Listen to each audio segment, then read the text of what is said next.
King Alexander adjusted his ceremonial uniform one final time as the royal car pulled up to the Veterans Medical Center.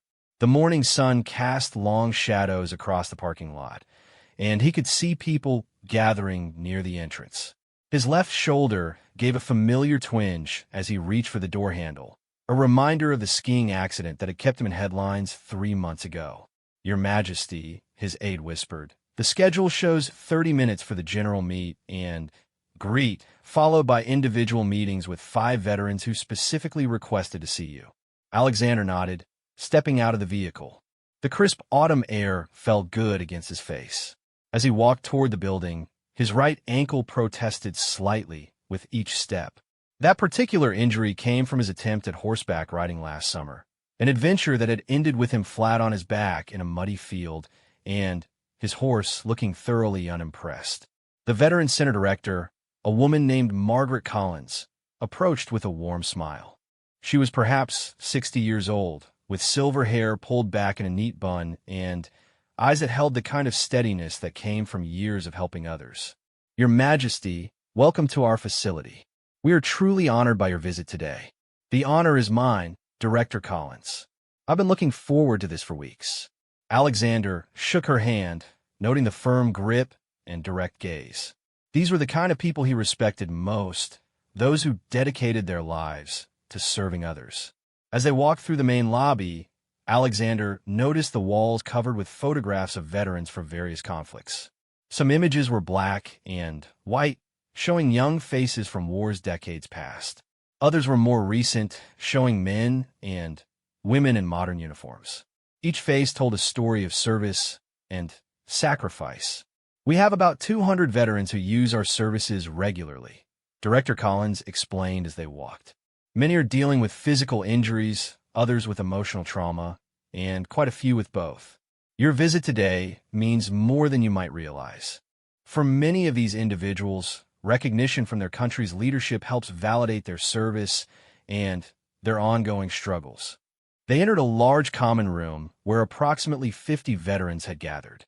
The room fell quiet as the king entered, and Alexander felt that familiar weight of responsibility that came with his position. These people had given so much for their country, and he was here to acknowledge that sacrifice. "Good morning, everyone," Alexander said, his voice carrying easily across the room. "Before we begin, I should probably warn you all that I'm currently held together with medical tape and good intentions. I've managed to break more bones in the past year than most people manage in a lifetime, so if anyone needs tips on creative ways to injure yourself, I'm apparently your man." A ripple of surprised laughter went through the room. Alexander smiled, pleased to see some of the tension leave people's faces. "But in all seriousness," he continued, "I'm here today not as your king, but as someone who deeply appreciates what each of you has done for our nation. Your service, your sacrifices, and your continued strength are inspiring. I hope to spend some time with each of you this morning." An elderly man in the front row raised his hand. Alexander recognized the gesture of someone accustomed to military protocol. "Yes, sir. Major General Harrison, retired, Your Majesty. I was wondering, all these injuries we keep reading about in the papers. Are you trying to keep up with us wounded warriors?" Alexander laughed, a genuine sound that filled the room.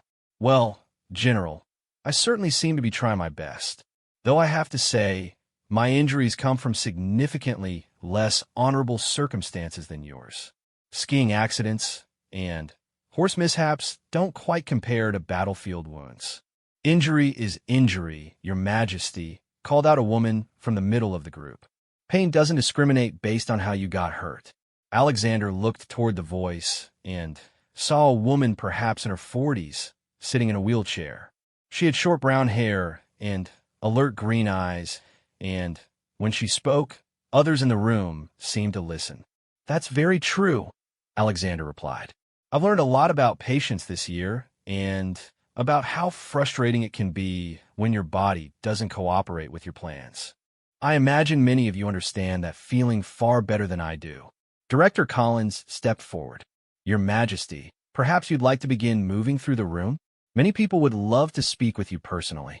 For the next hour, Alexander made his way through the gathered veterans. He spoke with a young woman who had lost her leg in an explosion overseas, but was now training for the Paralympics. He met a man who had served 3 tours of duty and was struggling with nightmares, but had found peace in woodworking. Each conversation was unique, but Alexander noticed common threads of resilience, determination, and quiet strength. One conversation particularly struck him. He was speaking with a middle-aged man named Robert who had served as a medic. Robert had been telling him about the challenges of adjusting to civilian medical work after years of battlefield medicine, when he suddenly asked, "Your Majesty, can I ask you something personal?" "Of course. When you got hurt, I read about the skiing accident. Were you scared, not of being hurt, but of people thinking less of you for being vulnerable?" Alexander considered the question carefully. It was more insightful than Robert probably realized. "Yes," he said honestly. "There's this expectation that leaders should be invulnerable, isn't there? When I was lying in that hospital bed with a broken collarbone and cracked ribs, I worried that people would see me as weak or incapable. It's silly, but the fear was real." Robert nodded slowly. "It's not silly at all. We all worry about that. Thank you for being honest." As Alexander continued through the room, he found himself genuinely enjoying these conversations. There was something refreshing about talking with people who had faced real challenges and emerged stronger. Their perspective on his own minor injuries was helping him see them differently. He was speaking with a group of younger veterans when one of them, a man with a prosthetic arm, grinned and said, "Your Majesty, I have to ask, is it true you fell off a horse because you were trying to impress a lady?" Alexander felt his cheeks warm slightly. "Well, that's a rather direct question." "Come on, sir," another veteran chimed in. "We've all done stupid things trying to impress someone. Spill the details." All right, Alexander said, holding up his hands in surrender. "Yes, there may have been a young woman present when I decided to demonstrate my completely non-existent equestrian skills. And yes, I may have been showing off just a little bit." "Did it work?" the first veteran asked with a wicked grin. "Well, she did visit me in the hospital," Alexander replied, "though I suspect that was more out of guilt than romance." The group erupted in laughter, and Alexander found himself laughing along. There was something wonderful about being able to joke about his mishaps with people who understood that sometimes life just doesn't go according to plan. Director Collins appeared at his elbow. "Your Majesty, whenever you're ready, we have those 5 individual meetings scheduled." Alexander nodded, but before moving on, he addressed the room one more time. "I want to thank all of you for spending this morning with me. You've reminded me that strength isn't about avoiding injury or failure. It's about how we respond when life knocks us down. You've all shown tremendous strength, and I'm honored to have met you." As he prepared to leave for the private meetings, Alexander realized that this visit was turning out to be quite different from what he had expected. He had come here to offer support and encouragement to veterans, but he was finding that they were giving him far more than he was giving them. The first individual meeting was with Sergeant First Class Maria Santos, a woman who had lost both legs in an improvised explosive device attack 3 years ago. She was waiting in a small conference room, sitting in a state-of-the-art wheelchair and wearing a bright smile that immediately put Alexander at ease. "Your Majesty," she said as he entered, "thank you for making time to see me. Thank you for your service, Sergeant Santos. And please call me Alexander." Maria raised an eyebrow. "I'm not sure my military training allows for that level of informality, sir." "Fair enough. What would you like to discuss today?" Maria's expression became more serious. "I want to talk to you about the perception of weakness versus the reality of resilience. When I first lost my legs, I felt like I had become a burden, like people would see me as broken. But over time, I've learned that adapting to new challenges actually makes you stronger, not weaker." Alexander leaned forward, intrigued. "That's a profound insight. How did you come to that realization?" "Through a lot of trial and error, honestly, and through meeting other people who had faced their own challenges. When I read about your skiing accident, I'll admit I was curious about how someone in your position would handle being seen as vulnerable." "I'm still figuring that out," Alexander admitted. There's definitely pressure to project strength and capability at all times. But here's the thing, Maria said, leaning forward in her chair. True strength isn't about being invulnerable. It's about being honest about your limitations and finding ways to work around them. When you joke about your injuries the way you did out there, you're showing people that it's okay to be human. They talked for another 20 minutes about adaptation, resilience, and the difference between being broken and being changed. Alexander found Maria's perspective both challenging and inspiring. She had faced far greater obstacles than his own minor injuries, yet she spoke with such wisdom and grace about the experience. As their time concluded, Maria said, "Your Majesty, can I offer you some unsolicited advice? Please, don't let anyone convince you that your injuries make you less capable as a leader. If anything, they make you more relatable and more human. That's a gift, not a liability." Alexander left that meeting with much to think about. His next appointment was with Master Sergeant William Bill Thompson, a veteran of multiple deployments who had been dealing with post-traumatic stress disorder. Bill was a large man with graying hair and hands that showed the wear of years of military service. He stood when Alexander entered the room, maintaining perfect military posture. "Master Sergeant Thompson, Your Majesty, thank you for seeing me, sir." As they sat down, Alexander noticed that Bill's hands had a slight tremor, and his eyes had the distant look that often came with difficult memories. "What brings you here today, Master Sergeant?" Bill was quiet for a moment, seeming to gather his thoughts. "Sir, I want to talk to you about invisible wounds. Everyone can see when someone breaks a bone or loses a limb, but the injuries that don't show are often the hardest to understand." Alexander nodded encouragingly. "I can imagine that's very isolating." "It is, sir. People expect you to just get over it, to move on. They don't understand that some experiences change you permanently, and that's not necessarily a bad thing. It's just different." "How has your experience changed you?" Bill considered this carefully. "I'm more aware of danger, more protective of the people I care about. Sometimes that looks like paranoia to others, but it's actually a survival skill that served me well in combat. The challenge is learning when to use it and when to set it aside."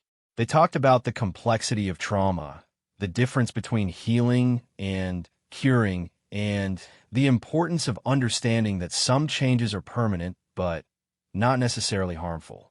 Bill's perspective on adaptation was different from Maria's, but equally valuable. "Your Majesty," Bill said as their time was ending, "I hope you don't mind me saying this, but reading about your various mishaps this year has actually been encouraging." "How so?" "Because it shows that everyone, even kings, are human. Everyone gets hurt sometimes, everyone makes mistakes, everyone has to figure out how to keep going when things don't work out as planned. It makes the rest of us feel less alone." Alexander was beginning to see a pattern in these conversations. His injuries, which he had initially seen as embarrassing failures, were being interpreted by these veterans as signs of his humanity and relatability. It was a perspective he had never considered. His third meeting was with Captain Jennifer Jen Rodriguez, who had served as a pilot and been shot down during her second deployment. She had survived the crash, but sustained multiple injuries, including a traumatic brain injury that had ended her military career. Jen was a petite woman with short black hair and an intensity that suggested her mind was always working at high speed. When Alexander entered the room, she was reviewing what appeared to be engineering drawings. "Captain Rodriguez, Your Majesty, thank you for meeting with me. I hope you don't mind. I was just reviewing some designs for adaptive equipment." Alexander glanced at the drawings. They appeared to be modifications for vehicles to accommodate various disabilities. "Are you an engineer now?" "I'm trying to be.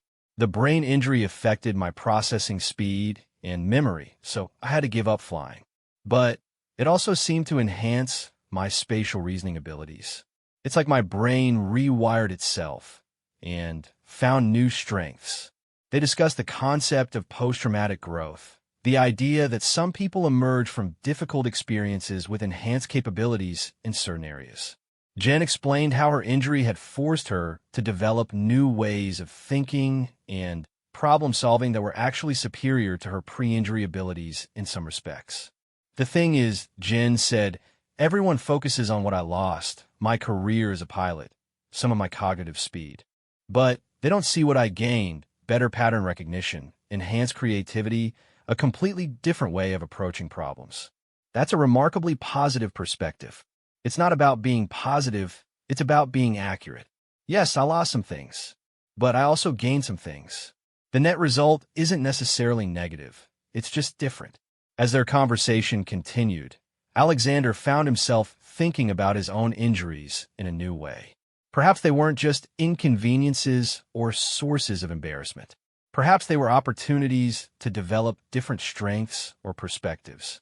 The fourth meeting was with Staff Sergeant David Kim, who had lost his vision in an explosion, but had gone on to become an advocate for veterans' rights and accessibility. David was accompanied by his guide dog, a beautiful golden retriever named Charlie. Staff Sergeant Kim, it's an honor to meet you. The honor is mine, Your Majesty. Charlie, and I have been looking forward to this. Alexander knelt down to greet Charlie, who remained perfectly still but alert. May I pet him? Actually, he's working right now, so it's better not to distract him. But I appreciate that you asked first. They talked about adaptation, independence, and the importance of seeing beyond obvious limitations. David had not only learned to navigate the world without sight, but had become a powerful advocate for improving accessibility for all disabled individuals. Your Majesty, can I tell you something that might surprise you? Of course. Losing my vision was devastating at first, but it also gave me a gift. I hear things differently now.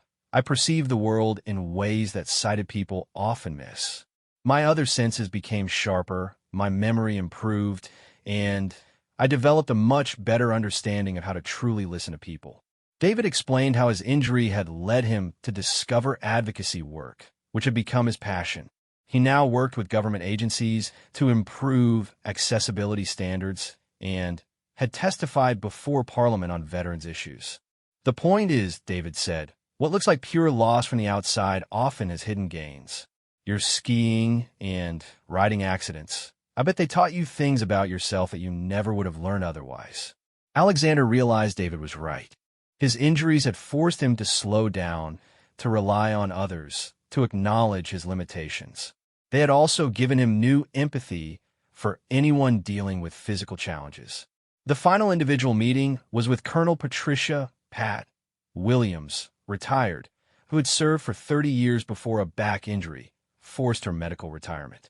Pat was a woman in her late 50s with silver-streaked hair and the bearing of someone accustomed to command.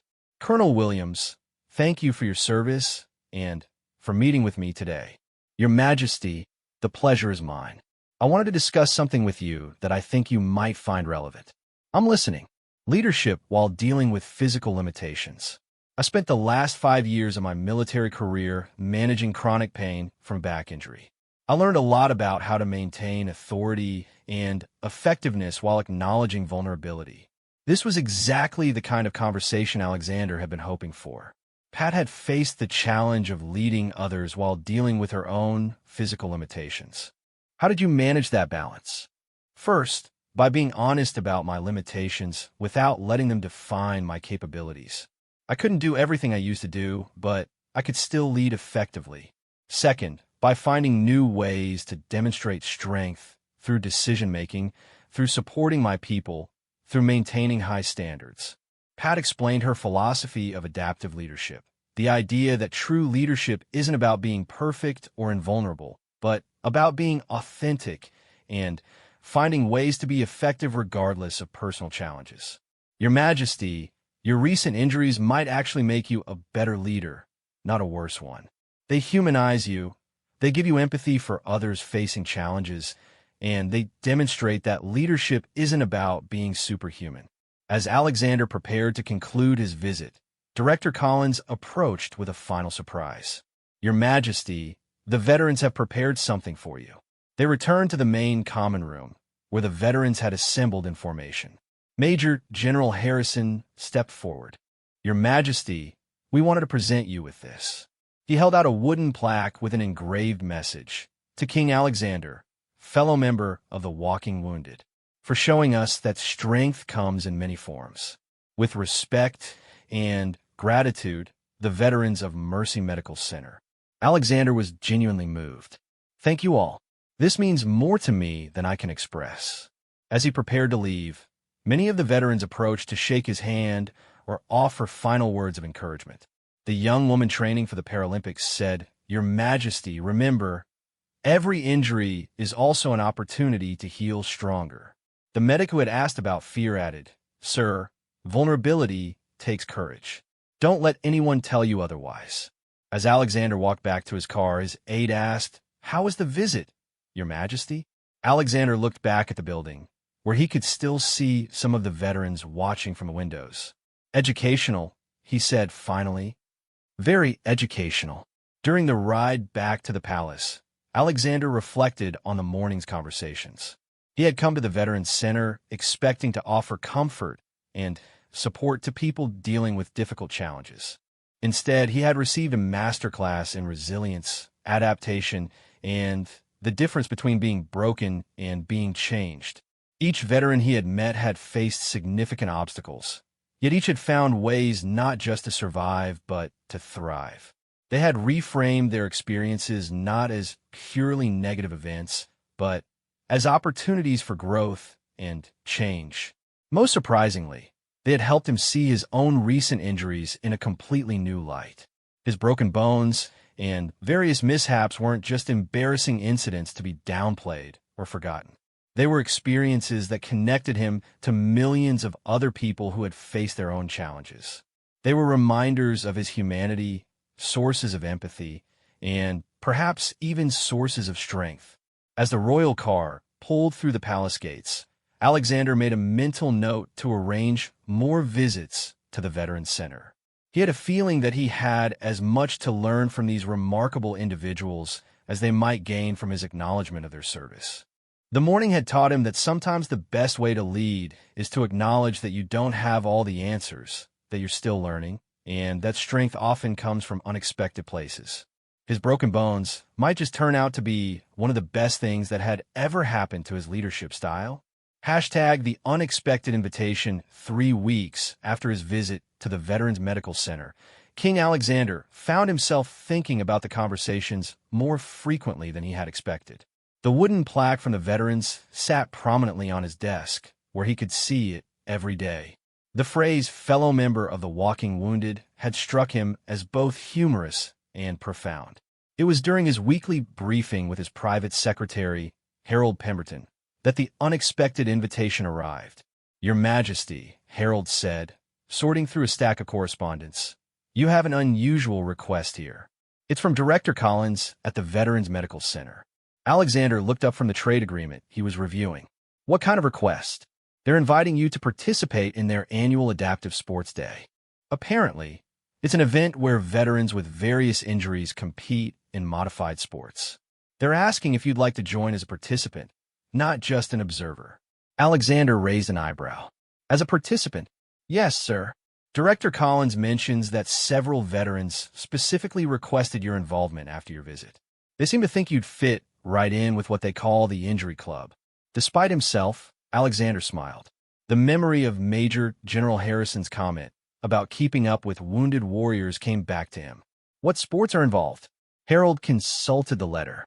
"Let's see, adaptive archery, wheelchair basketball, seated volleyball, adaptive swimming, and something called injury story competition, where participants share humorous tales about how they got hurt." Injury story competition? Alexander couldn't help but laugh. That's certainly different from the usual royal engagements. "There's more, Your Majesty. They've specifically created a category they're calling Most Creative Civilian Injury, and they've already nominated you based on your skiing and horseback riding incidents." Alexander set down the trade agreement entirely. This was far more interesting than import regulations. "When is this event?" "Next Saturday, sir. They understand if you'd prefer to attend as an observer, but they wanted to extend the invitation to participate." Alexander thought about his current physical condition. His shoulder was nearly healed from the skiing accident, though it still protested during cold weather. His ankle from the horse incident had recovered well, though he was more cautious about uneven terrain now. His most recent mishap, tripping over his own feet while rushing down palace stairs 3 weeks ago, had resulted in a spectacular bruise on his hip, but no lasting damage. Harold, clear my Saturday schedule. To attend as an observer, sir. To participate. If I'm going to be a member of the Walking Wounded, I might as well embrace it fully. The week leading up to the Adaptive Sports Day was filled with an unusual type of preparation. Alexander found himself researching adaptive sports techniques and even practicing archery in the palace gardens. His protection detail was initially concerned about the unconventional nature of the event, but after reviewing the safety protocols at the Veterans Center, they agreed it could be managed. Saturday morning arrived with perfect autumn weather, crisp and clear, ideal for outdoor activities. Alexander dressed in casual athletic wear, a significant departure from his usual formal attire. As the royal car approached the Veterans Center, he could see the parking lot filled with vehicles adapted for various disabilities, colorful banners announcing the Adaptive Sports Day, and groups of people warming up for different events. Director Collins met him at the entrance, looking pleased and slightly surprised. Your Majesty, I have to admit, we weren't entirely certain you'd actually participate. To be honest, Director Collins, neither was I until this week. But I've been looking forward to this. Wonderful. We've registered you for several events based on your current physical condition and restrictions. Nothing too strenuous, but competitive enough to be interesting. As they walked toward the registration area, Alexander noticed many familiar faces from his previous visit. Sergeant Santos was at the basketball warm-up area, maneuvering her wheelchair with impressive skill. Captain Rodriguez was checking equipment at the archery range. Master Sergeant Thompson was helping set up the volleyball net. Your Majesty, called a voice from across the courtyard. It was Major General Harrison, walking with a pronounced limp but moving with determination. Ready to earn your stripes as one of the Walking Wounded? I certainly hope so, General. Though I should warn you, my competitive streak might be more developed than my athletic ability. That's the spirit we like to hear. The first event Alexander was scheduled for was adaptive archery.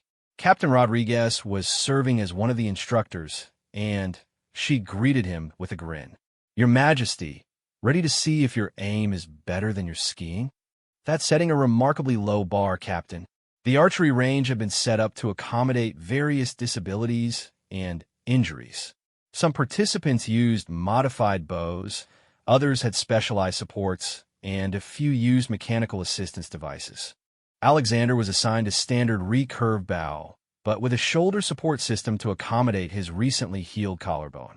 The key, Rodriguez explained as she helped him adjust the support, is to work with your limitations, not against them. Your shoulder injury actually gives you an excuse to use better form. You'll have to rely more on back muscles and proper stance. Alexander's first few shots were wildly off target, much to the amusement of the other participants. A veteran named Marcus, who was shooting from a wheelchair due to a spinal injury, called out encouragement. Your Majesty, you're overthinking it.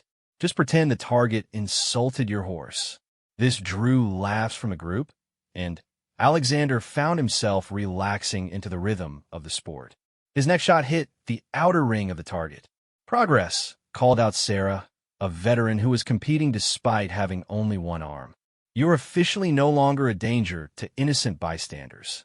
As the morning progressed, Alexander's archery improved markedly. More importantly, he found himself enjoying the casual camaraderie and good-natured ribbing from his fellow competitors. This was unlike any royal engagement he had ever experienced.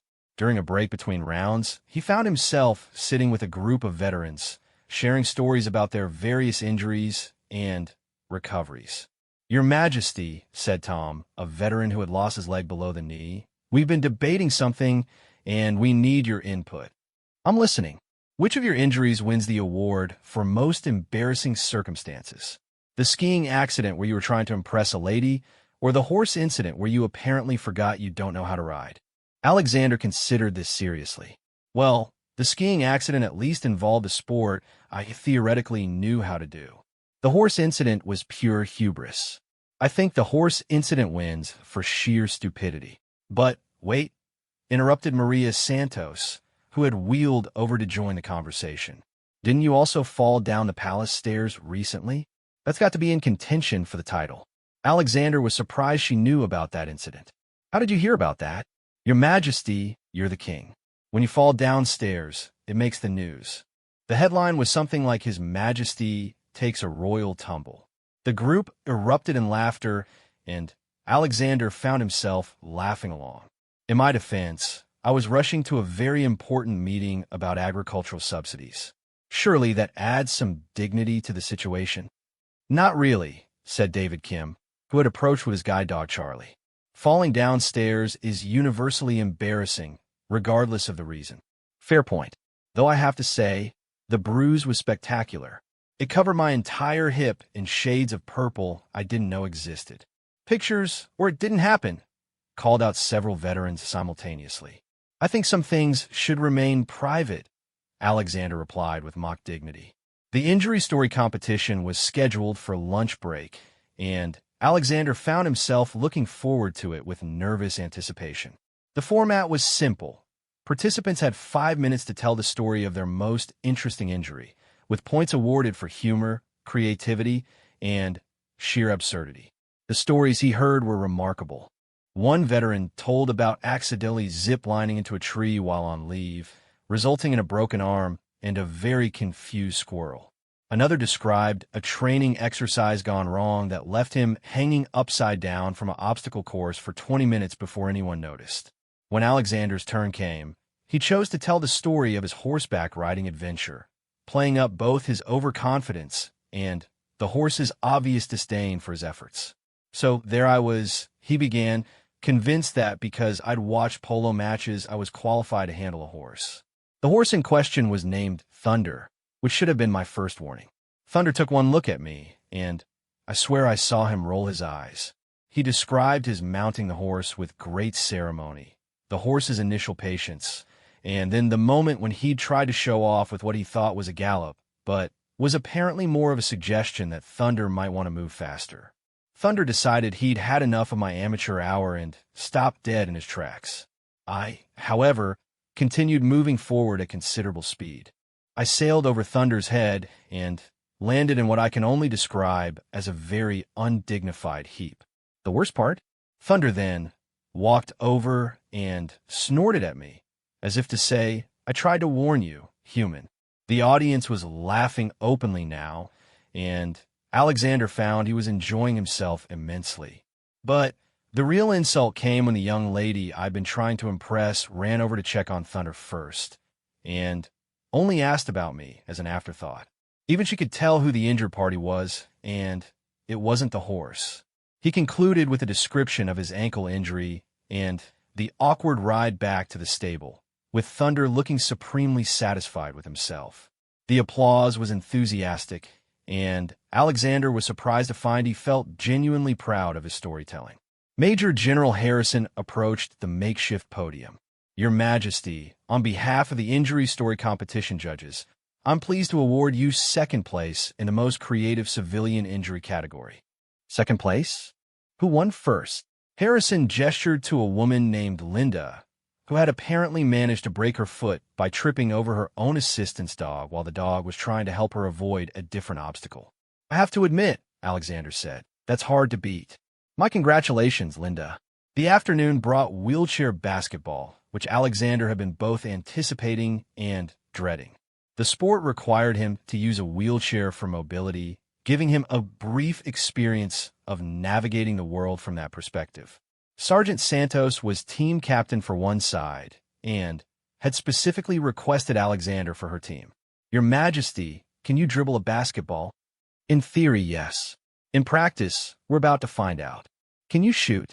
Again, we're entering uncharted territory. Can you roll a wheelchair in a straight line? I certainly hope so. Then you're qualified. Everything else we can work with. The game was a revelation for Alexander. Within minutes, he gained a deep appreciation for the skill required to maneuver a wheelchair while handling a basketball. His teammates were patient with his learning curve, but also competitive enough to push him to improve quickly. Your Majesty, called out Santos during a brief timeout. Stop trying to be polite. This is basketball. If someone's in your way, You move them. I'm not sure Royal Protocol covers aggressive wheelchair maneuvering.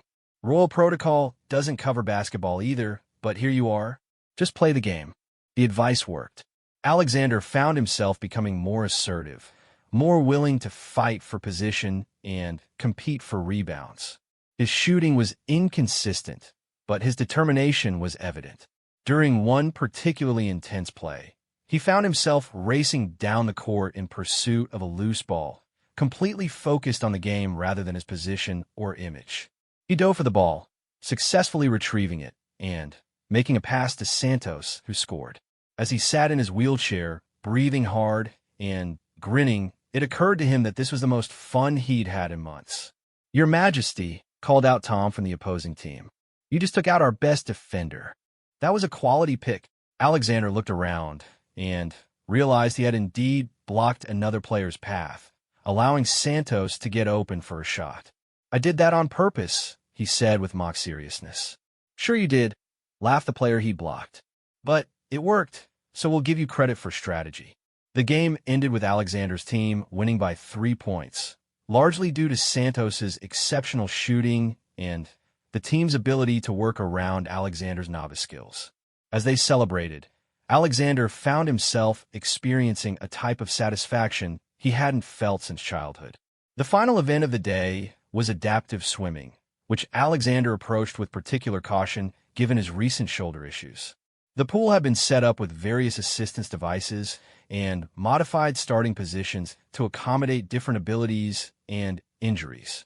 "Your Majesty," said the swimming instructor, a veteran named Coach Peterson who had lost his right arm in combat. "We're going to start you with a basic freestyle, but we'll modify your stroke to protect that shoulder." The modified stroke felt awkward at first, but Alexander quickly understood its effectiveness. By focusing on his uninjured side and adjusting his breathing pattern, he was able to swim laps without pain. "The key," Coach Peterson explained, "is efficiency over power. Work smarter, not harder." The swimming relay was the final competition of the day, and Alexander found himself as the anchor swimmer for his team. As he waited for his turn, watching his teammates complete their legs of the relay, he felt a nervous excitement he hadn't experienced since school. When his turn came, he dove into the pool with perhaps more enthusiasm than technique. The water was surprisingly cold, and the shock of it cleared his mind completely. He focused solely on his stroke, his breathing, and the wall at the end of the lane. He wasn't the fastest swimmer in the relay, but he was steady and determined. When he touched the wall and looked up, he saw his team cheering and realized they had come in second place overall. As he climbed out of the pool, breathing heavily but grinning widely, Director Collins approached with a towel and a smile. "Your Majesty, how do you feel?" Alexander considered the question while catching his breath. His shoulder was sore, but not painful. His ankle felt fine. His recently bruised hip had protested during a basketball game, but had held up well overall. Most importantly, he felt energized in a way he hadn't experienced in years. "I feel like I understand something I didn't understand before," he said finally. "What's that?" "The difference between being careful and being fearful. I've been so worried about being seen as weak or injury-prone that I'd started avoiding challenges altogether. Today reminded me that taking calculated risks and pushing yourself within reasonable limits isn't reckless, it's living." The closing ceremony took place in the main common room, where all participants gathered to share their experiences and receive recognition for their efforts. Alexander was surprised to be called forward to receive an award. "Your Majesty," announced Major General Harrison, "the veterans of the Adaptive Sports Day would like to present you with the Spirit of Competition Award for showing us that titles don't matter when you're willing to compete with heart."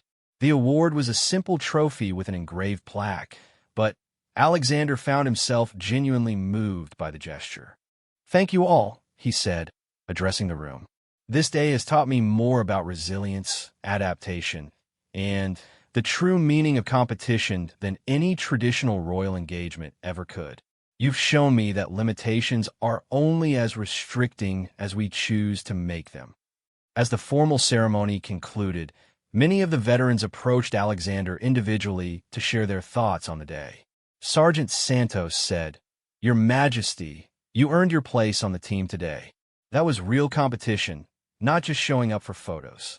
Captain Rodriguez added, "Sir, watching you struggle with that first archery shot and then improve throughout the day, that's what it's all about. Growth and persistence." Master Sergeant Thompson, who had been quiet for much of the day, approached with a serious expression. "Your Majesty, can I tell you something?" "Of course. Seeing you out there today, competing with us as equals, dealing with the same frustrations, and celebrating the same victories, it means something. It says that our experiences matter, that our challenges are understood." As Alexander prepared to leave, he found himself reluctant for the day to end. This had been unlike any royal duty he had ever performed, and yet it felt like one of the most important things he had done as king. Director Collins walked him to his car, and as they reached the vehicle, she said, "Your Majesty, I hope you'll consider making this an annual tradition." "I like that very much. In fact, I'd like to discuss expanding programs like this. Today has given me some ideas about how we might better serve our veteran community." "We'd welcome that conversation, sir." As the royal car pulled away from the Veterans Center, Alexander looked back at the building where groups of veterans were still gathered, discussing the day's events and planning future activities. Through the windows, he could see people laughing, competing, and supporting each other. His aide asked, "How was the event, Your Majesty?" Alexander smiled, still feeling the satisfaction of the day's competitions. "Educational. Again, will you be participating in future events like this?" "Absolutely. In fact, I think I might be getting the hang of this whole walking wounded thing." During the drive back to the palace, Alexander reflected on how dramatically his perspective had shifted. A few months ago, his injuries had felt like embarrassing failures that undermined his authority. Today, they had become the foundation for genuine connections with remarkable people and meaningful competition. He thought about the veterans he had met, their resilience, their humor, their refusal to be defined by their limitations. They had transformed challenges into opportunities, wounds into wisdom, and setbacks into comebacks. Most importantly, they had shown him that leadership didn't require perfection. It required authenticity, courage, and the willingness to keep growing and learning especially when things didn't go according to plan. As the palace gates came into view, Alexander made a mental note to schedule a follow-up meeting with Director Collins. He had ideas for new programs, expanded services, and perhaps even a regular royal participation in adaptive sports events. His broken bones and various mishaps had initially seemed like obstacles to effective leadership. Now he was beginning to see them as tools for better leadership.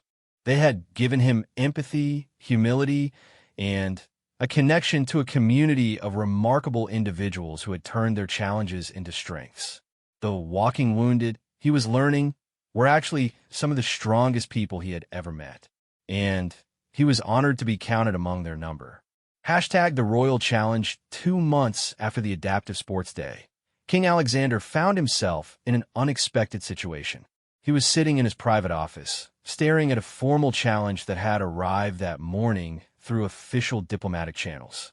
The challenge came from King Frederick of the neighboring Kingdom of Nordavia, who had apparently heard about Alexander's participation in the Veterans Adaptive Sports event through the international press coverage. The letter was written in Frederick's characteristically blunt style. "Alexander, old friend, I see from the newspapers that you've taken up competitive sports with your wounded veterans. How admirable. It occurs to me that you and I have been nursing various injuries from our own mishaps over the years. Your skiing and horseback adventures, my sailing and mountain climbing accidents. Perhaps it's time we put our middle-aged clumsiness to good use.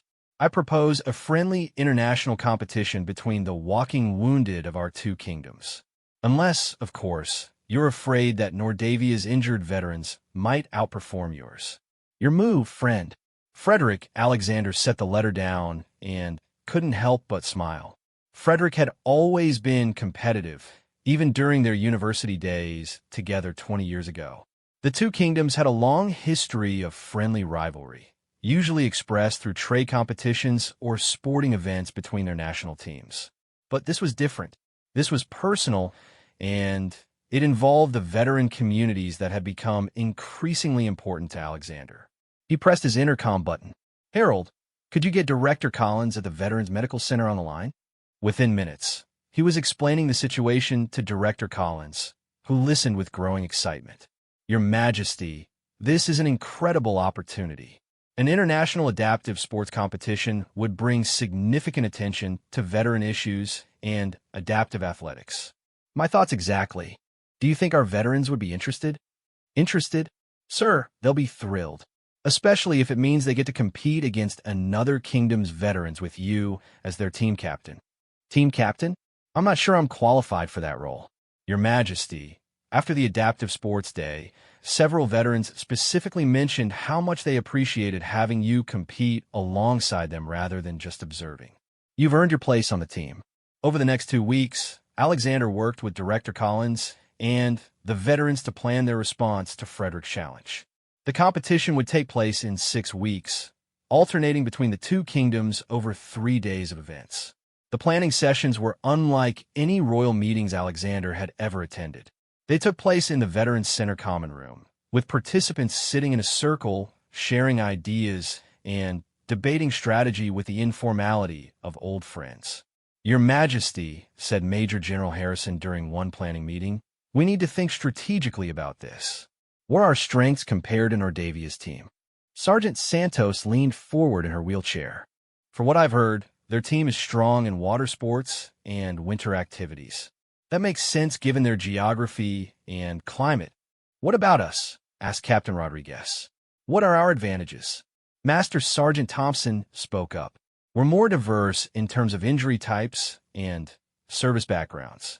That gives us flexibility in team composition for different events." Alexander found himself fully engaged in the tactical discussion. "What events are we proposing?" They settled on a format that would showcase different types of adaptive sports: swimming, archery, basketball, cycling, and a team challenge course. Each event would feature mixed teams of veterans and royal participants. "Wait," said David Kim. "Royal participants, plural? Is King Frederick planning to compete too?" Alexander grinned. "Frederick's letters suggest he's planning full participation. Apparently, he's been recovering from a sailing accident where he managed to get tangled in rigging and fall into the harbor." The room erupted in laughter. "Oh, this is going to be good," said Tom. Two kings trying to outcompete each other in who can overcome their clumsiness better. As the training period began, Alexander found himself spending several afternoons each week at the Veterans Center, working on his technique in various adaptive sports. His shoulder had fully healed from the skiing accident, but the team had taught him that adaptive sports was less about perfect physical condition and more about strategy and determination. "Your Majesty," said Coach Peterson during a swimming practice, "your stroke is much more efficient now, but you're still fighting the water instead of working with it." "What do you mean?" "You're trying to power through with pure strength. Watch how Maria swims." Alexander observed as Maria Santos demonstrated her freestyle technique. Despite being a double amputee, her stroke was smooth and powerful, using rotation and timing rather than brute force. "She's working smarter, not harder," Peterson continued. In adaptive sports, efficiency often beats raw athletic ability. The archery training with Captain Rodriguez was similarly educational. Alexander's accuracy had improved significantly since his first attempt, but Rodriguez was teaching him advanced techniques for dealing with physical limitations. "Your shoulder injury actually taught you better form," she observed during one practice session. "You can't rely on shoulder strength anymore, so you've developed better back and core engagement. That's why your accuracy improved." "So my injury was beneficial?" "In this context, absolutely. You learned to compensate, which made you a more complete archer." The basketball training was the most intense part of their preparation. Alexander had become proficient enough in wheelchair maneuvering to be genuinely useful to the team, though he was still working on the more advanced techniques. "Your Majesty," called out Santos during a scrimmage. "You're being too polite again. This is competition." If you have an opening, take it. Alexander was still learning to balance his natural courtesy with the aggressive play that basketball required. It went against decades of diplomatic training to deliberately block or impede another person, even in sports. Think of it this way, suggested Tom during a break. You're not being rude, you're being competitive. There's a difference. The breakthrough came during a particularly intense practice game, when Alexander found himself defending against a veteran named Jake who was known for his quick moves and trash talk. "Come on, Your Majesty," Jake said as he dribbled. "You're playing like you're worried about messing up your hair." Something in Alexander's competitive spirit finally snapped. When Jake made his move, Alexander aggressively defended his position, successfully stealing the ball and making a fast break down the court for a score. "That's more like it," called out Santos from across the court. "Now you're playing basketball." The team cheered, and Alexander realized he had finally understood what they meant about competitive spirit versus politeness. As the competition date approached, news media from both kingdoms began covering the story with growing interest. The narrative of two kings competing alongside their wounded veterans captured international attention. Alexander gave several interviews about the event, always emphasizing the veterans' achievements rather than his own participation. "This isn't about me or King Frederick," he told one reporter. "It's about showcasing the incredible capabilities of our veteran communities and highlighting the importance of adaptive sports programs." 3 days before the competition, King Frederick arrived with his team of Nordavian veterans. Alexander met them at the airport, curious to see his old friend after several years. Frederick looked exactly as Alexander remembered, tall and broad-shouldered, with prematurely gray hair and the kind of weathered face that came from outdoor adventures. He walked with a slight limp, evidence of his recent sailing mishap. "Alexander," Frederick called out as he approached, "you look remarkably intact for someone who's made a habit of falling off things." "Frederick, good to see you. I could say the same, except I heard you managed to fall into a harbor." "It was a tactical retreat from malfunctioning rigging," Frederick said with mock dignity. "Completely different from skiing into a tree." "I didn't ski into a tree. I fell before I reached the tree." "Ah, much more dignified then." The reunion was warm and competitive in equal measure. The two men had maintained their friendship despite their kingdom's rivalry, and Alexander was genuinely glad to see Frederick again. Over dinner that evening, both royal teams gathered at the palace for an informal meet and greet. The atmosphere was friendly but competitive, with veterans from both kingdoms sizing each other up and sharing stories about their training. Alexander found himself sitting with Frederick and several veterans from both teams, discussing the evolution of adaptive sports and veteran care in their respective countries. "Your adaptive sports day idea was brilliant," said Captain Lars Anderson, one of Frederick's team members who had lost an eye in combat. "We've started similar programs in Nordavia based on the reports we received." "The credit belongs to our veterans," Alexander replied. "They taught me everything I know about adaptive competition." "Modest as always," Frederick commented, "though I hear your basketball skills have improved significantly since university." "That's not saying much, considering I couldn't make a layup to save my life in university." Sergeant Santos joined the conversation. "Your Majesty has become quite competitive on the court. We had to teach him to stop apologizing every time he blocked someone." "Apologizing during basketball?" Friedrich Lorket. "That sounds like the Alexander the first remember." "I've learned to channel my inner competitor," Alexander said, though it took some coaching. The first day of competition began with swimming events at the Royal Aquatic Center. The pool had been modified with various starting platforms and assistance devices to accommodate different disabilities. Alexander was competing in the freestyle relay as the anchor swimmer for his team. As he waited for his leg of the race, he watched his teammates perform with impressive skill and determination. When his turn came, he dove into the pool with the confidence he had developed through weeks of training. His stroke was smooth and efficient, and he felt strong in the water.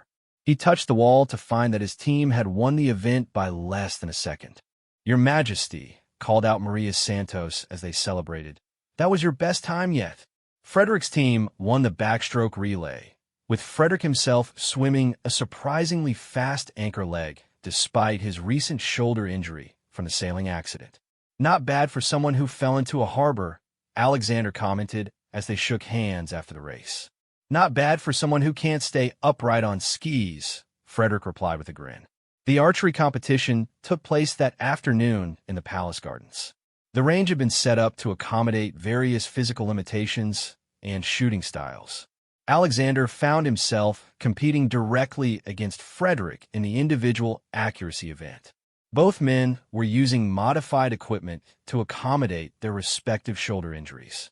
"Just like old times," Frederick said as they took their positions. "Remember our archery competitions at university? I remember you winning most of them. Past performance doesn't guarantee future results." The competition was close throughout the first several rounds. Alexander's technique was more consistent, while Frederick had slightly better range and power. The outcome would depend on their final arrows. Alexander drew his bow, focused on his breathing and form as Captain Rodriguez had taught him, and released. The arrow struck just inside the inner ring. Frederick took his position, drew his bow with obvious concentration, and released. His arrow struck slightly closer to the center. "Still got it," Frederick said with satisfaction.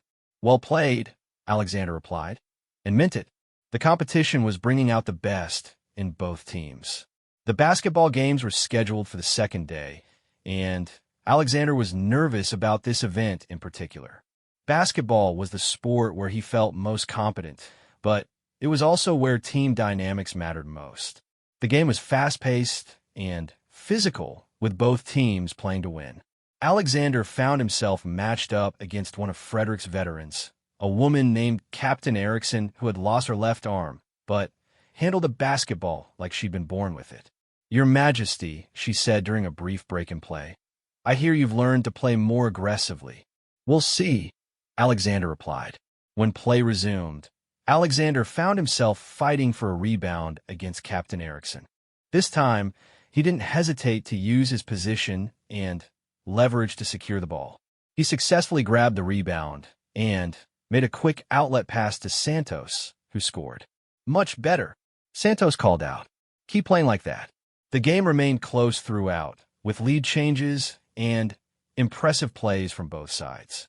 In the final minutes, Alexander found himself with the ball and an open shot. He took the shot with confidence and watched it go in, giving his team a narrow lead. Frederick's team had one final possession, but their shot missed, and Alexander's team won by 2 points. "Good game," Captain Erickson said as they shook hands afterward. "You've definitely learned to compete."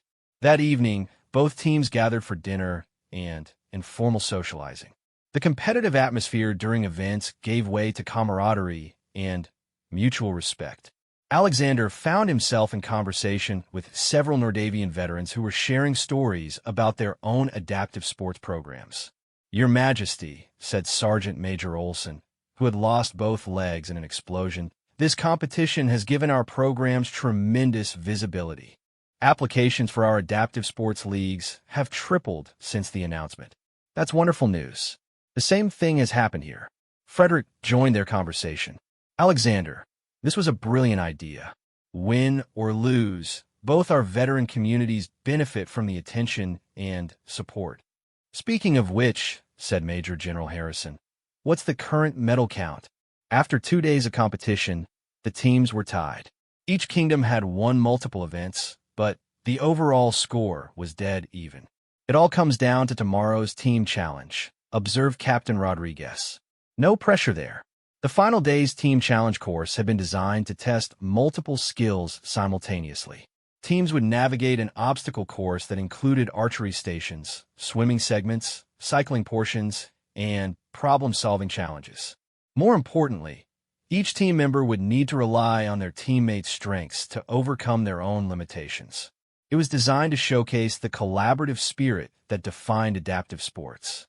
The course began with an archery challenge where each team member had to hit a target before the team could advance.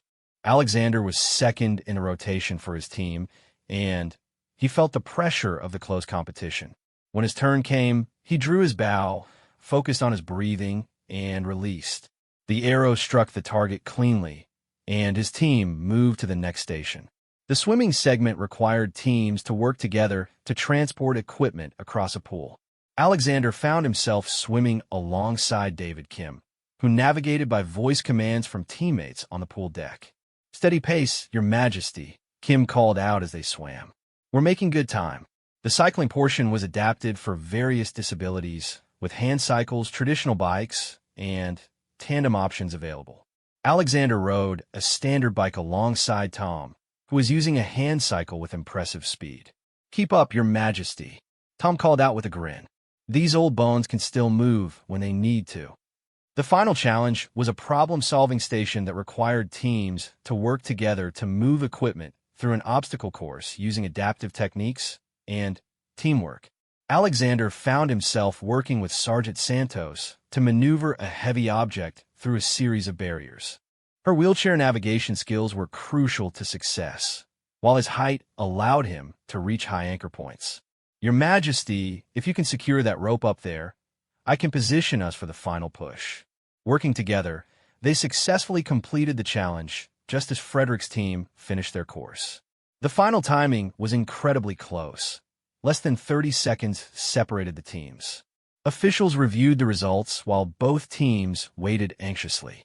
Finally, Director Collins approached the microphone with the official results. "Ladies and gentlemen, after 3 days of incredible competition, I'm pleased to announce that this competition ends in a tie. Both teams demonstrated exceptional skill, sportsmanship, and determination." The announcement was met with cheers from both teams. Alexander found himself genuinely pleased with the outcome. It felt appropriate that both veteran communities should share the victory. During the closing ceremony, both kings addressed the assembled competitors and spectators. Frederick spoke first. "This competition has reminded me why I value our friendship with Alexander and his kingdom so highly. Competition brings out our best qualities, but friendship reminds us what truly matters." Alexander followed. 3 months ago, I thought my various injuries were embarrassments to be downplayed. Today, I understand they were invitations to join an extraordinary community of people who turn challenges into opportunities. Thank you all for teaching me what real strength looks like. After the ceremony, as the Nordavian team prepared to depart, Frederick approached Alexander privately. "This was one of the best ideas you've ever had, old friend. It wasn't originally my idea. It grew out of my mistakes and the wisdom of remarkable people. Even better, the best leadership often comes from learning how to follow first." As Frederick's delegation departed, Alexander remained at the Veterans Center with his team, reflecting on the events of the past 3 days. "Your Majesty," said Major General Harrison, "what's next for our adaptive sports program?" Alexander smiled, looking around at the group of veterans who had become his teammates, his teachers, and his friends. "I think we need to make this an annual tradition, and I think we need to invite more kingdoms to participate. This community deserves as much recognition and support as we can provide." The international competition had achieved more than anyone had initially expected. It had raised awareness of adaptive sports, strengthened ties between veteran communities, and demonstrated that leadership could come from unexpected places. For Alexander personally, it had completed a transformation that had begun with his first injury. He was no longer embarrassed by his physical limitations or concerned about appearing vulnerable. Instead, he had learned to see challenges as opportunities for growth and connection. As he left the Veterans Center that evening, Alexander reflected on how much his perspective had changed. His broken bones and various mishaps had led him to discover a community of remarkable individuals who had redefined his understanding of strength, resilience, and leadership. The walking wounded, he now understood, were actually some of the strongest people in the kingdom, and he was proud to be counted among their number. The annual tradition 1 year after the first international adaptive sports competition, King Alexander found himself reviewing plans for what had evolved into the largest veteran support event in the kingdom's history. What had begun as a friendly challenge between two monarchs and their veteran communities had grown into an annual international championship featuring 6 kingdoms and over 300 veteran athletes. The event was scheduled to begin in 3 days, and Alexander's office had become an informal command center for final preparations. Maps, schedules, and competition brackets covered every available surface, while Director Collins and several veteran team leaders worked alongside royal staff to coordinate logistics. "Your Majesty," said Harold, his private secretary, looking slightly overwhelmed by the scale of the operation, "the delegation from Astoria arrives this afternoon, followed by the teams from Valencia and Merida tomorrow morning." Alexander nodded while reviewing the latest weather forecast. The events would take place at multiple venues across the capital, including the newly constructed adaptive sports complex that had been built specifically to host international competitions. "Any last-minute changes to the schedule?" Director Collins looked up from her checklist. The swimming events had been moved up an hour to accommodate the Astorian team's request. Apparently, several of their athletes performed better in morning competitions. "That's fine. What about the new team challenge?" This year's innovation was a multi-kingdom team event where athletes from different countries would compete together rather than against each other. The goal was to emphasize international cooperation and shared experiences among veterans from different military traditions. Master Sergeant Thompson, who had become the event's head coordinator, spread out a detailed map of the team challenge course. "Your Majesty, we've designed it to require at least one athlete from each participating kingdom on every team. The challenges include traditional adaptive sports stations, but also problem-solving scenarios that benefit from different cultural approaches and military backgrounds." Alexander studied the course layout with interest. Over the past year, his understanding of adaptive sports had deepened considerably. He now served as the official patron of the Kingdom's Adaptive Sports Federation and had helped establish training programs in multiple cities. "The cooperation element is excellent," he said, "but I want to make sure we're not making it so complex that it loses the competitive spirit that makes these events special." Sergeant Santos, who had recently been appointed as the Kingdom's first director of adaptive athletics, wheeled over to join the discussion. "Your Majesty, we've tested the course with mixed teams from our local programs. The competition is definitely there. It's just channeled differently. Teams compete to see who can work together most effectively." Alexander smiled, remembering his own learning curve in understanding the balance between competition and cooperation that defined adaptive sports. "Speaking of cooperation," said Captain Rodriguez, entering the office with a tablet full of updates, "we've had an interesting development. King Frederick has proposed adding a royal relay event to this year's competition." "What kind of relay?" "Each royal participant would compete in their weakest sport, supported by veteran coaches from other kingdoms. The idea is to demonstrate international mentorship and shared learning." Alexander considered this thoughtfully. His weakest sport was undoubtedly cycling, which he had avoided in previous competitions due to balance issues stemming from his various leg injuries. "I like the concept, but I should warn everyone that my cycling skills are questionable at best." "Perfect," said Major General Harrison, who had been listening from across the room.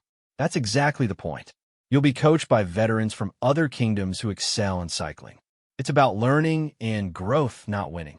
The afternoon brought the arrival of the Astorian delegation, led by Prince Constantine, a man in his 30s who had lost an arm in a mountain climbing accident 5 years earlier. Alexander met them at the airport, curious to meet the prince who had volunteered to join the competition despite having no previous experience with adaptive sports. "Your Majesty," Prince Constantine said as they shook hands, "I have to admit, I'm nervous about this. I've read about your competitions, but participating is entirely different." "I understand completely. A year ago, I thought adaptive sports were something other people did. Now I can't imagine not being involved." During the drive to their accommodations, Constantine explained his decision to participate. "I've been avoiding physical challenges since my accident, always finding excuses to delegate or observe rather than participate. When I heard about your competitions, I realized I was letting my injury define my limitations rather than exploring my possibilities. That's exactly the mindset that our veteran athletes taught me to overcome. You'll find they're excellent teachers." That evening's welcome ceremony took place at the Veterans Medical Center, which had been decorated with flags from all 6 participating kingdoms. Alexander was struck by the diversity of the assembled athletes, men and women from different countries, representing various military services and sporting a wide range of adaptive equipment and techniques. As he addressed the gathering, Alexander reflected on how much his own perspective had evolved. When I first visited this center 18 months ago, I thought I was coming to offer support and encouragement to people facing challenges. Instead, I discovered a community that redefined my understanding of strength, competition, and leadership. This annual championship represents not just athletic achievement, but the power of turning obstacles into opportunities. The audience included not just athletes and royal participants, but also media representatives, government officials, and families of competitors. The event had gained significant international attention, with several other kingdoms expressing interest in joining future competitions. After his remarks, Alexander mingled with athletes from the visiting delegations. He was particularly impressed by the Valencian team, which included several veterans who had developed innovative adaptive equipment designs. Sergeant Maria Lopez from Valencia demonstrated a modified archery stabilizer she had designed for athletes with hand injuries. Your Majesty, this design allows for consistent shooting even with limited grip strength or missing fingers. We've shared the plans with adaptive sports programs in 4 kingdoms now.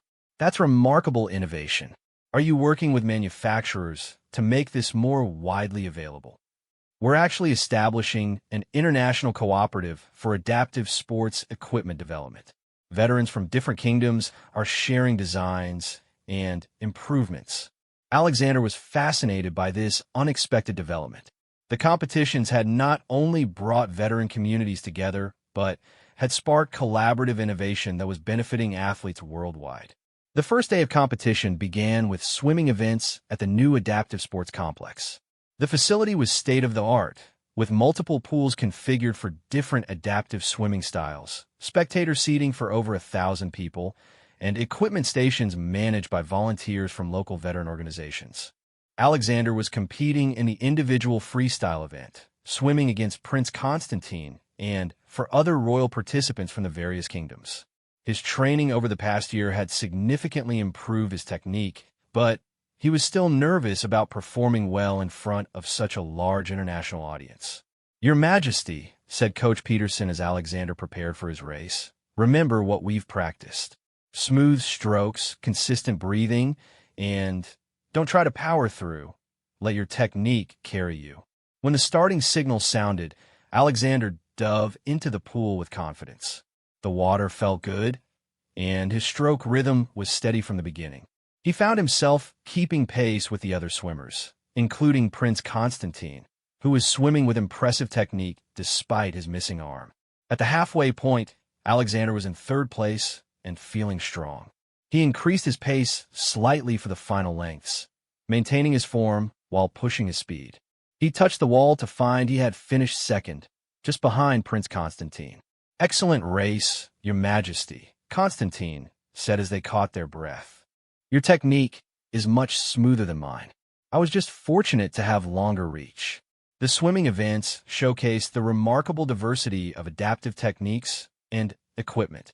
Alexander watched in amazement as athletes with various amputations, spinal injuries, and visual impairments competed with skill that rivaled any traditional swimming competition. Sergeant David Kim won the backstroke event using audio cues from his coach to maintain his lane position. His time would have been competitive in able-bodied competitions, and the crowd gave him a standing ovation. This is what I love about these events, Director Collins said as she joined Alexander in the spectator area. The athletes push each other to achieve things they might never have thought possible. The archery competition that afternoon featured a new innovation. Team shooting events where athletes with different types of injuries work together to hit challenging target sequences. Alexander was paired with Captain Jennifer Rodriguez and a Meridian veteran named Lieutenant Sarah Chun, who had lost her dominant arm but had retrained to shoot left-handed with remarkable accuracy. Your Majesty, Lieutenant Chun said as they reviewed their target sequence. I think our best strategy is for you to take the distance shots, Captain Rodriguez to handle the precision targets, and I'll cover the rapid-fire sequence. The strategy worked perfectly. Alexander's improved consistency at long range, combined with Rodriguez's precise shooting and Chin's rapid-fire skills, allowed their team to post the second-best score of the competition. "We're actually getting good at this," Rodriguez observed as they celebrated their performance. "Speak for yourself," Alexander replied. "I'm still amazed when I hit what I'm aiming at." The basketball tournament had been restructured this year to include both traditional wheelchair basketball and a new standing variant for athletes with different mobility limitations. Alexander participated in both divisions, which gave him a chance to work with a broader range of athletes. In wheelchair basketball, he was paired with veterans from 3 different kingdoms on a mixed team. The experience of working with athletes who had trained in different systems and cultures was both challenging and enlightening. His teammate from Nordavia, Sergeant Eric Larson, played with an aggressive style that initially clashed with Alexander's more cautious approach. "Your Majesty," Larson said during a timeout, "you're thinking too much. Trust your instincts and play with passion." The advice proved valuable. When Alexander stopped overthinking his decisions and relied on his training and competitive instincts, his play improved markedly. Their team advanced to the championship game, where they faced a formidable squad led by Sergeant Santos. The game was intense and closely contested throughout. Alexander found himself matched up against Santos at several key moments, and their friendly rivalry from previous competitions added extra intensity to their play. In the final minutes, with his team trailing by 1 point, Alexander found himself with the ball and an open shot opportunity. He took the shot with confidence and watched it go in, giving his team the lead with less than a minute remaining. Santos's team had 2 final possessions, but couldn't score, and Alexander's mixed international team won the championship. "Good game, Your Majesty," Santos said as they shook hands afterward. "You've definitely learned to compete at the highest level." "I had excellent teachers," Alexander replied, "and excellent opponents to push me to improve." The cycling events introduced the new royal relay that King Frederick had proposed. Each royal participant would compete in their weakest sport, coached by veteran experts from other kingdoms. Alexander found himself working with Master Sergeant Klaus Weber from Astoria, a veteran who had lost his leg below the knee, but was considered one of the world's best adaptive cyclists. "Your Majesty," Weber said as they reviewed the course, "cycling with balance challenges is about finding your center of gravity and trusting your momentum. Don't fight the bike, work with it." The relay format required each royal participant to complete a cycling leg before passing off to the next teammate. Alexander was scheduled to ride third in the sequence, after Prince Constantine and Princess Isabella from Meridia. When his turn came, Alexander mounted the adaptive cycle with nervous determination. The bike was equipped with stabilizing features, but it still required active balance and coordination. Following Weber's coaching, Alexander focused on finding his rhythm rather than trying to control every aspect of the ride. To his surprise, the bike felt stable once he achieved proper momentum, and he was able to complete his leg without any balance problems. "Excellent work, Your Majesty," Weber called out as Alexander completed his portion. "You trusted the process and let your training take over." The team finished third overall in the relay, but Alexander felt a sense of accomplishment that went beyond the final placement. He had successfully completed his most challenging sport with confidence and skill. The final day of competition featured the new multi-kingdom team challenge that Master Sergeant Thompson had designed. Teams of 8 athletes, with at least 1 representative from each participating kingdom, would navigate a complex course that combined physical challenges with problem-solving scenarios. Alexander was assigned to Team Alpha, which included veterans from all 6 kingdoms representing various military specialties and injury types. The diversity of backgrounds and experiences would be crucial for success in the varied challenges. Their first challenge required the team to transport equipment across a water obstacle using limited resources and team coordination. Alexander found himself working with Captain Marina Kowalski from Valencia, who had lost her hearing in combat, but was an expert in visual communication and tactical planning. Through a combination of hand signals and written notes, Captain Kowalski outlined a strategy that utilized each team member's strengths while accommodating their limitations.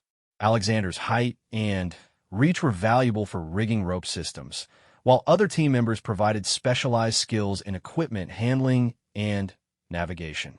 The second challenge was an archery precision course that required team members to hit targets in a specific sequence while navigating obstacles. Alexander's improved archery skills proved useful, but the real key to success was the coaching and guidance provided by his international teammates. Sergeant Liu Wei from Meridia, who had lost his arm but was an exceptional archer, provided real-time technique tips that helped Alexander achieve better accuracy under pressure. Your Majesty, breathe between shots and trust your form. You have trained for this. The strategy worked. Alexander successfully hit his assigned targets, and the team moved on with minimal time penalty. The final challenge was a complex problem-solving scenario that required teams to develop and implement a strategy for moving a simulated injured person through difficult terrain using adaptive techniques and improvised equipment. This challenge played directly to the military experience and tactical